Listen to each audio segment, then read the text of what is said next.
So, on this episode of Moments with Murph, we got Kaden here. Yeah. And we're going to get into some relationship stuff. So, we're going to talk about natural relationships versus forced relationships. And we're going to talk about it from like a significant other, intimate type of relationship standpoint. So, in this instance, we're talking about like when you're kind of in the relationship, but you're trying to like force it to keep it going when we know it should be cut. So, let's start by saying or asking Kaden, have you ever been in a relationship that felt kind of forced? I sure have.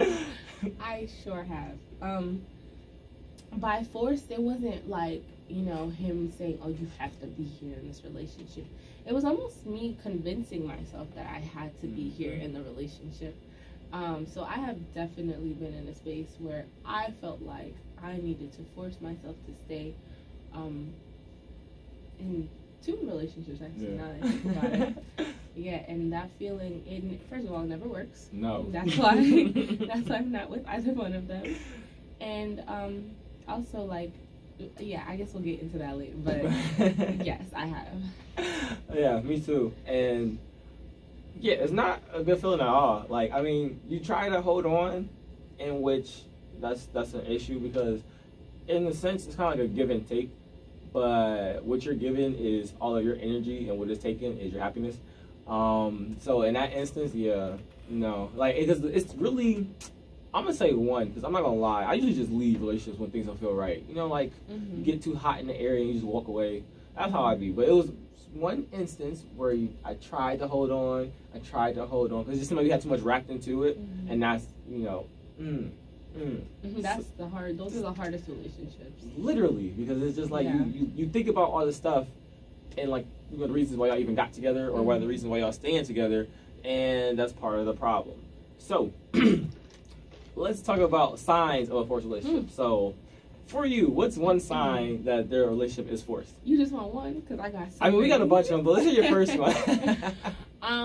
One sign, I think the number one sign is when you lose you dang, there's so many. Okay, I think it's when you have to convince yourself to stay in a relationship. If there's ever a moment where you have to convince yourself, that's a problem. Yep. There's nothing wrong with like reevaluating and seeing, okay, like, we're going through a rough patch. All right, how can we get through this? But if you have to convince yourself, like, yeah, Kaden, stay in this relationship, this is gonna happen, and no. It should never be like that. Yeah, man. Like you feel like not happy, but like something in the mind, not definitely with the heart, is telling you like, yeah, we gotta stay. We're gonna make this work. We have to keep trying. Something's gonna be great afterwards. But over the course, like you don't see any good changes. Like you're not feeling any better. And like it be times where you see yourself in the mirror and you just look like, wow, I don't look happy. Like. Yeah. Why am I feeling this way? It can't be my relationship because we're happy right now. And I feel like we constantly lie to ourselves. And that's part of the problem where it's like, we're trying to push ourselves to an area where we're not really, feeling it. But just because like our mind is telling us, no, we have to because of certain reasons. This is why we must stay, And it's like, I think a lot of times it'd be like events that or like instances that keep us, like it'd be like little reasons, like moments. Yeah, it'd be like stuff like, oh, well, this person was here, when I lost my job, and they helped me, get over that depression. So now I must stay with them because of instances like that. You know what I mean? Like it's almost like a debt that you have to pay. Yes. It's like you feel like you owe them something, and like you can't, get out of it until that debt is paid off. Yeah. But it's like. When is that debt paid off? Because that's like a mental lock. It's a mind trap. And the thing is, like, we put ourselves in that hole. We put ourselves in that jail cell. And yet the key on the other side, well, we can reach it, but we're not trying to. And I think that's probably a big issue. Like, and I think we mentally put that, like you said, that trap before even the other person does. Because the other person, I mean, if you're with a semi-sane human being, they're not gonna be like, oh, but I did this for you and I helped you out of this and I brought you up out of where you were, so now you have to stay. We kind of like do that for ourselves because we appreciate and care for how much they cared about us in those dark moments when nobody else did, that we feel like it's, you know, oh, I have to pay. You know, this is the price of them being kind or a good person, and we don't have to pay them anything. Quite frankly, in my opinion, if you're not married to somebody, like, you don't owe them anything. Exactly. At all. It's like we literally give them unintentional power because, like, they have a control over us, and they don't even realize it. Absolutely. But it's just like, it's, again, simple reasoning, simple, you know, actions they've done, and usually it's not so much that the action, but the timing of that action that's like so significant that it puts us in that, you know, that powerful mindset, like, oh goodness, you know, I want to, you know, move on, but I can't because I remember when they did this. And again, like, at times they don't even think about that. No. And once you bring it up, now you made them aware of that power. Yeah. And now if they really, you know, are psycho. Now they got leverage on you. Yeah. Like, now when you decide to try to leave, they're like, oh no, remember when such and such? Remember when I did this for you? Remember when you was, you know, down bad and I was the only person that was there for you? Now you're kind of like, oh, you were, you know what I mean? But why would you? And you know, like, it's a very basic question and concept. Why would you want to be with somebody who's almost manipulating you to stay with them? But when you're in the moment, it doesn't feel like that. It feels like, oh yeah, like, you know, they're right. Because you already have set yourself up mentally and told yourself that you owe this person something. Then now, when they're actually saying it, it's like, oh, okay, they're right. You know, why would you fight with them? You've been thinking that the whole time. So it's like, oh yeah, no, they're right, I'll stay. And it's very manipulative. Exactly. And that's the thing too, though, because, like, I feel like people who are in that position, like, they have like a 50-50, you know, conversation with themselves. Where it's like half is like, no, I need to leave. And the other half is like, oh, I can't leave because of these reasonings, right? So, like, you go into a conversation 50-50 with yourself. Well, you go into a conversation with that other person. Now you're 25% and 25% because they're the other 50% of the conversation. So your 25% is saying leave, but half of your 25% is saying stay, and then their other 50% is saying stay. Well, now it's 75%, 25%. Now you're like, oh, you know, I want to, but that what they've done is kind of overwhelming, so I must stay. You know what I mean? Like, people go in with a mentality that's already, you know, decisive. So when you go in and somebody's deciding for you, well, now you just kind of stick with it. And that's where some people just kind of lose themselves in a way. And it's very upset to see it, especially like when you're on the outside of it, like when others see how negative a relationship is and you decide not to change it or ignore it. Like why do you think people, like, kind of ignore hearing a third party? Yeah. Because the third party is going to absolutely tell them what they need to hear. And people, you have to meet people where they are. And some people are not ready to be like, oh yeah, you're right. Like, this is a toxic environment. Like, I don't. And it's the same reason why domestic violence victims stay in their relationships, because they have mentally allowed themselves to say, oh, this is okay. Even though I know it's not okay, it's okay. And I'm definitely, and that's why they get defensive when other people even insinuate that there's something, you know, domestically going on in that situation. So I think that third parties, like, you know, you have to be, if it's a third party that you really care about, sometimes it, like, helps. Yeah. But if it's someone that you don't really care about, it goes through one ear and out the other, because ultimately you have to decide if this is where you want to be, no matter what anybody says. Exactly. And I think too, like, it kind of depends on the individual and, like, how they see a third party. Because I know there's a few of us, especially me. Like, it's me and that person. We're the ones in a relationship. That's the ones who can, you know, decide what goes on. Right. But, like, and I try to take into account, but I'm like, you know, they don't see everything. And I think, like, some of us, like, kind of filter that in. It's like, okay, I hear you, but do you know about this, that, and the other? You know what I mean? Because everybody doesn't know everything. They kind of see the surface, and based on what you tell them.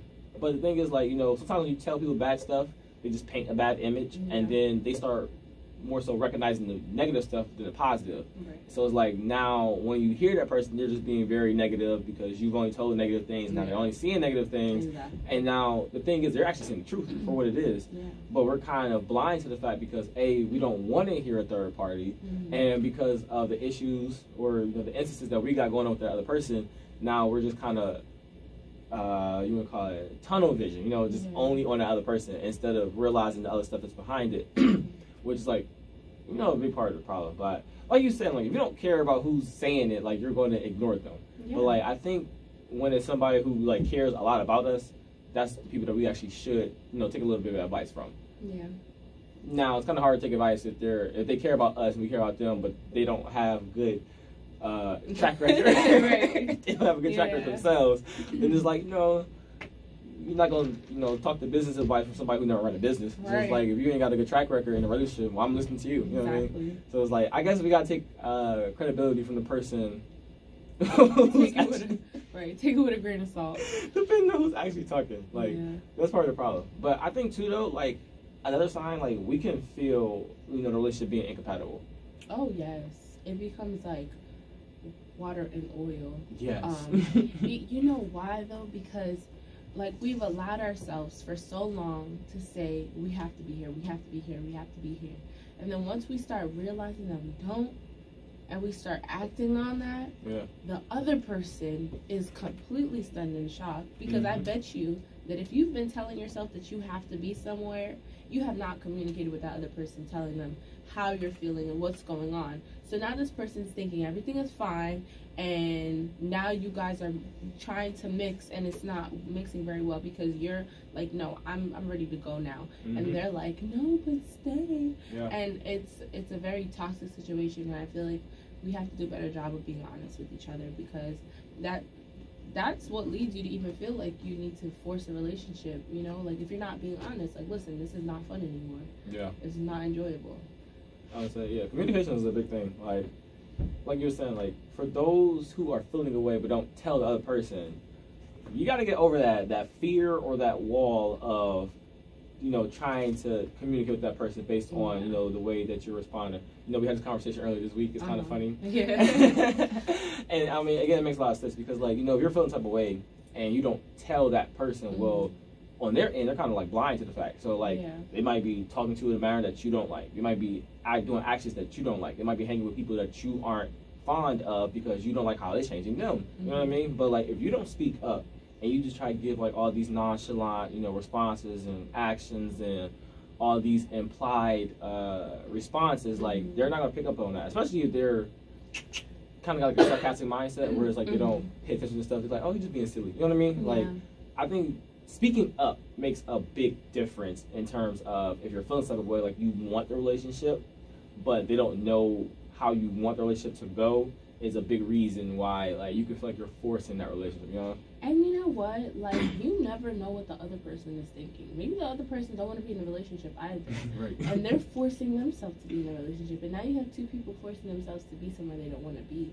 And that's why it's so important to communicate how you feel, because you don't want to mislead that person to thinking, oh, you're staying, when in all actuality, you really don't want to be there. And now they're forcing themselves to say, oh yeah, I gotta stay, and they don't really want to be there. That's right. So you have to like be able to be comfortable. And I don't understand why people are so like scared to be honest and tell the truth to each other. Like, if you can't tell the truth to the person that you're, you know, being with, and the person who probably knows you best, then what is the purpose of you guys being together? Like, if you can't talk to that person and let them know, like, listen, babe, like, I just feel like we're not on the same page, then why are you with them? Like, is it just for show? Like, is it just to say, oh yeah, I have a boyfriend, I have a girlfriend? Like, no, like, you should be able to talk to that person and let them know how you feel. And we need to stop being so scared to tell each other the truth. Like, it's the truth. Hey, some people just can't handle the truth. Apparently, I don't understand. Hey, I mean, everybody's not built the same way, which is more so on their fault, but not my fault. Exactly. Now, since you said that, so how do you actually exit a forced relationship? Like, what's the proper way? Because my simple way is just to leave, but that's probably the good way. Wow, that's a great question. From experience, I feel like, first of all, if you're forcing yourself to be in a relationship, that means that you don't know who you are. That's number one. Because if you are allowing yourself to be treated any other way than you deserve, you don't know who you are. Yep. If you have to convince yourself to be somewhere you don't want to be, you don't know who you are. Mm-hmm. So I think step one is to acknowledge that you might not be as strong in your self-confidence and your self-awareness that you should be. Right. And you should work on that first. I think that when you are ready to exit this relationship, you need to be honest with yourself about all the possibilities that will happen after that. Because if you think that you can just say, oh yeah, I want to be out of the relationship, and tell that person, and it's just going to be, okay, boom, y'all broke up, you're sadly mistaken, because you don't know how the other person's going to react. So you need to prepare yourself for every scenario. You need to prepare yourself for if this person will try to talk you into staying. You need to prepare yourself for obviously account for how this person might feel. You need to account for how you might feel. Depending on how long you guys have been in the relationship and what the history is like, you want to be in a place where you can step away comfortably and not, be scared that you're going to relapse and be back into the relationship before it even ends. Right. So there's a few things that you can do, but I think the best thing is to know who you are, stand in your confidence and say, you know what, listen, I don't want to do this anymore. And once you do that and break up with the person, move on. Like, do you, whatever that may look like, but don't allow yourself to get back into that situation, especially if there has not been any reconstruction with yourself, with the person, because it's just going to be the same thing in a different time. Hey, man. I want to say, ain't too much more I can put to that. I mean, you done took all the good words, like, literally. Like, you done took, this is about everything I was going to say. I mean, honestly, like, bro, like, I don't, because that's basically what it is. Like, you need to, like, I think the biggest thing, like, that you definitely said was to weigh the options of, like, how you're going to feel, how they're going to feel, and, like, what are the consequences, the repercussions. Because everything isn't always bad, but, like, the repercussions of committing this action, like, what's going to happen on both ends. And I think, again, like, through good communication, you can figure out, how to leave effectively. Because at some point, you need to leave, because that's not good for your health, and it's not helping them out either, because if they're being a toxic person to you and they think it's okay, well, no, because that's going to hop into the next person. Like, have that conversation with that person, let them know what they're doing, what isn't working, what's going to benefit them to be someone good for someone else, because you're leaving. You're gone. Gone, remember, it means getting over negative energy. Gone. So this way, you need to have a conversation with them and let them know what changes need to be made and why you're leaving. And again, just weigh the options, because some people, we kind of got some crazy spouses out here. Like, you got to know how the best way to leave. Exactly. And you got to know, when's the best time to leave. Don't talk about crazy. And also, like, it's going to hurt. It's going to hurt on your part. It's going to hurt on their part. But one thing that you have to, like, and I know it's hard, especially if you're the person breaking up, but you cannot carry that person's hurt on your back. Like, that is not your burden. That is not your responsibility. Once you decide that this is no longer a space you want to be in, you cannot carry what happens after that. You have to allow that person to heal in their respective space. You have to heal in your respective space, but you cannot walk around saying, dang, I broke this person's heart. Because in all actuality, you didn't. Right. Like, it was a moment where they were doing things that weren't working with you, and you probably were doing things that weren't working with them. Maybe if they said it or not. Or, I can't speak on everyone's relationship, but at some point it wasn't working in the relationship. It's not like you just cheated on them and was like, oh yeah, I gotta go. No, like, you sat down, you thought about it, and it was just not the place that you want to be in. So you cannot walk around with people's, feelings, because it's going to make you either feel guilty and be like, oh, did I really make the right choice? Yes, you made the right choice. For you. Like, yes, you have to sometimes be selfish and be okay with being selfish. I definitely agree. So, if you had to give, like, one clear sign of a natural relationship when things are going well, like, what would you say is that clear sign? Okay. I would definitely say a natural sign of a relationship going well is when you have a certain amount of peace. Yes. Oh my God. Like, you have peace about the person, that you don't have to work too hard. You don't have to stress yourself out too much. You just are able to have peace, even in the midst of pain. because no relationship is perfect. Mm-hmm. No relationship is, oh, we're the best. No, like every relationship has its own issues.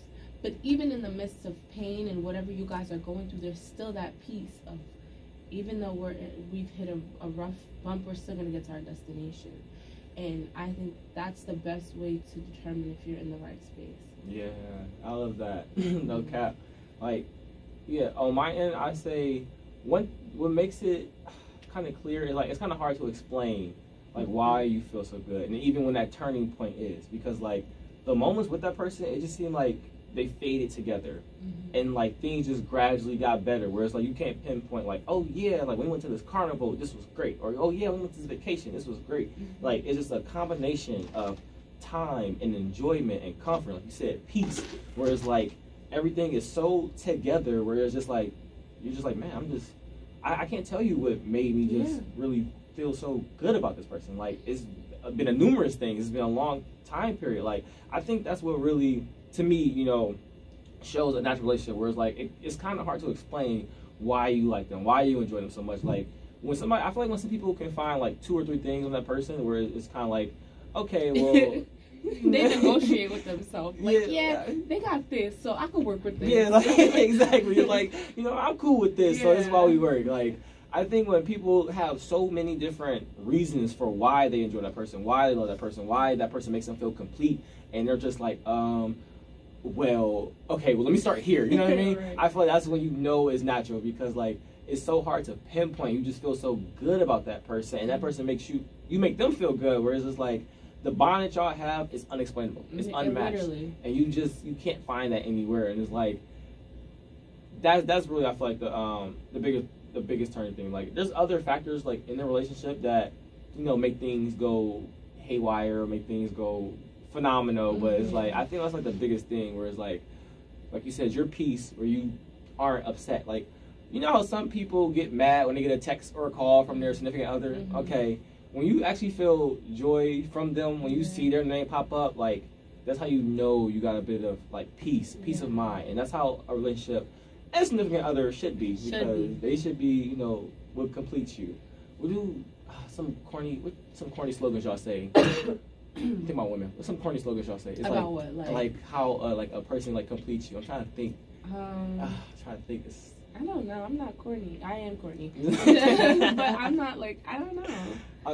It's something I'm trying to remember, because I seen it on Instagram, bro. It was just like, it made so much sense, but it was basically just saying, like, how, you know, you feel complete when you are completed and don't know that you're completed. I don't know. Okay. It was something weird, but it made so much sense. I probably super butchered it. Yeah. Somebody gonna find it.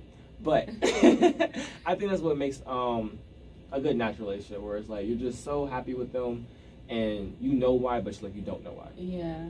So definitely. That was a good show. It was. It was a good ride. So, because I know my girl Skylar's gonna come in here soon, so that is Moments with Murph, with my sis Kaden. Yeah. I would say y'all definitely hear from her in the future, as long as she, you know, wakes up. Don't me. So this is